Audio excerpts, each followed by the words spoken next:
जय हिंद साथियों, माँ पीताम्बर क्लास में आप सभी का स्वागत है।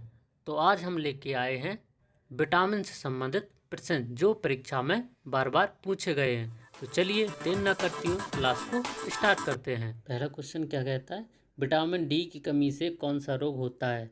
तो इसके जो हमारे ऑप्शन है, option number A rickets, B रतौंधी, option number C paralysis, option number D dermatitis. तो इसका जो हमारा राइट आंसर है ऑप्शन नंबर ए रिकेट्स।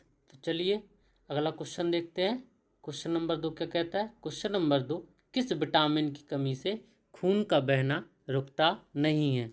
तो इसके जो हमारे ऑप्शन है, vitamin K, vitamin C, vitamin B1 या फिर विटामिन डी।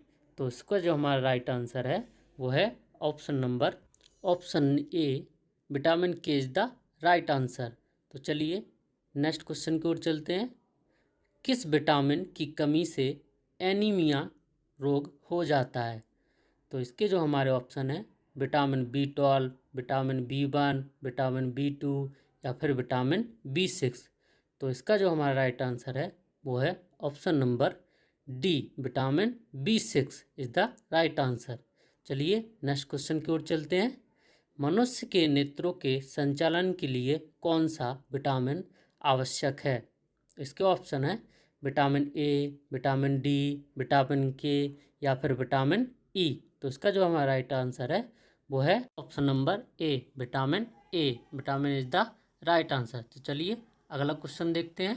क्वेश्चन नंबर 5 की ओर चलते हैं। पालक की पत्तियां किस खनिज तत्व का स्रोत है। तो इसके जो हमारे ऑप्शन है, Fe मतलब आयरन, Cu मतलब कॉपर और Ca मतलब कैल्शियम और K मतलब पोटेशियम। तो इसका जो हमारा राइट आंसर है आयरन, मतलब question number A is the right answer. तो चलिए नेक्स्ट क्वेश्चन की ओर चलते हैं। Question number 6। क्वेश्चन नंबर 6 क्या कहता है, किस विटामिन का निर्माण त्वचा में होता है। इसके ऑप्शन क्या है, option number A vitamin E and vitamin K, vitamin B and vitamin C, vitamin D या फिर विटामिन डी एंड विटामिन के। तो इसका जो हमारा राइट आंसर है वो है option number C vitamin D, क्योंकि ये सूर्य की प्रकाश से हमें मिलता है। तो चलिए अगला क्वेश्चन की ओर चलते हैं। लंबे समय तक कोटनिक अम्ल विटामिन B3 की कमी से कौन सा रोग होता है। तो इसके जो हमारे ऑप्शन है, option number A rickets, B pellagra, C रतौंधी या इसमें से नन। तो इसका जो हमारा राइट आंसर है वो है option number B is the right answer, pellagra. तो चलिए क्वेश्चन नंबर 8 की ओर चलते हैं। गाय का दूध किस विटामिन का अच्छा स्रोत नहीं है। तो इसके जो हमारे ऑप्शन है, option number A vitamin A, option number B vitamin D, option number C vitamin C या फिर ऑप्शन नंबर डी नन। तो इसका जो हमारा राइट आंसर है वो है ऑप्शन नंबर सी, दूध विटामिन सी का अच्छा स्रोत नहीं है। चलिए अगला क्वेश्चन देखते हैं। विटामिन बी कॉम्प्लेक्स कितने विटामिनों का समूह है। ऑप्शन इसके क्या है, 11, 14, 6 या फिर 7। तो इसका जो हमारा राइट आंसर है वो है ऑप्शन नंबर ए 8 विटामिनों का समूह है। तो चलिए अगला क्वेश्चन की ओर चलते हैं। क्वेश्चन नंबर 10 क्या कहता है, दूध किस खनिज तत्व का अच्छा स्रोत है। तो इसके जो हमारे ऑप्शन है, कैल्शियम, लोहा, कॉपर या फिर मैग्नीशियम। तो चलिए इसका राइट आंसर क्या होगा।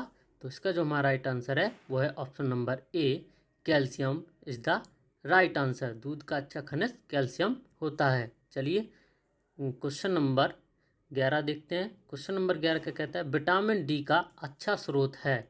इसके ऑप्शन है अंडे की जर्दी, मक्खन या दोनों ए और बी या फिर नन। तो इसका जो हमारा राइट आंसर है वो है अंडे की जर्दी और मक्खन, मतलब option number C is the right answer, दोनों A and B. Next question देखते हैं। क्वेश्चन नंबर 12, विटामिन सी किस में सहायक है। घाव भरने में, प्रतिरोधकता बढ़ाने में, दोनों ए और बी या फिर नन। तो इसका जो हमारा राइट आंसर है वो है घाव भरने और प्रतिरोधकता बढ़ाने, मतलब option number C is the right answer, दोनों ए एंड बी। चलिए क्वेश्चन 13 की ओर चलते हैं। क्लोरीन का शरीर में क्या कार्य है। तो इसके जो हमारे ऑप्शन है, जल संतुलन, शरीर संतुलन, मस्तिष्क संतुलन या फिर नन। तो इसका जो हमारा राइट आंसर है वो है option number A is the right answer, जल संतुलन। चलिए क्वेश्चन नंबर 14 की ओर चलते हैं। साधारण व्यक्ति के संतुलित भोजन में प्रोटीन की मात्रा क्या होनी चाहिए? लगभग 20 ग्राम, लगभग 56 ग्राम, लगभग 100 ग्राम या फिर इनमें से कोई नहीं। तो इसका जो हमारा राइट आंसर है वो है ऑप्शन नंबर बी, लगभग 56 ग्राम। चलिए क्वेश्चन नंबर अगले की ओर चलते हैं। क्वेश्चन नंबर 15, जल में घुलनशील विटामिन कौन सा है? Vitamin A, vitamin D, vitamin E या फिर विटामिन सी? तो इसका जो हमारा राइट आंसर है वो है option number D is the right answer. जो विटामिन सी है वो हमारे जल में घुलनशील विटामिन है, क्योंकि विटामिन बी और विटामिन सी दो ऐसे विटामिन हैं जो हमारे जल में पूर्णतः घुलनशील विटामिन होते हैं। और विटामिन ए, विटामिन डी और विटामिन ई तथा विटामिन के, ये चारों हमारे क्या है, वसा में घुलनशील विटामिन होते हैं। यहीं पर समाप्त होती है। अगर आपको मेरी क्लास अच्छी लगी हो तो प्लीज़ आप उसे लाइक करें और कमेंट्स करना ना भूलें। अभी तक आपने मेरा चैनल सब्सक्राइब नहीं किया हो तो प्लीज़ आप उसे सब्सक्राइब कर लें तथा बेल आइकन को भी प्रेस कर लें, जिससे उसमें जो नई नई वीडियो हम लोग अपलोड करते हैं वो आप तक आसानी से पहुंच सके। ये फिर मिलते हैं अगले नेक्स्ट वीडियो में। तब तक के लिए अपने और अपनों का ख्याल रखिए। धन्यवाद।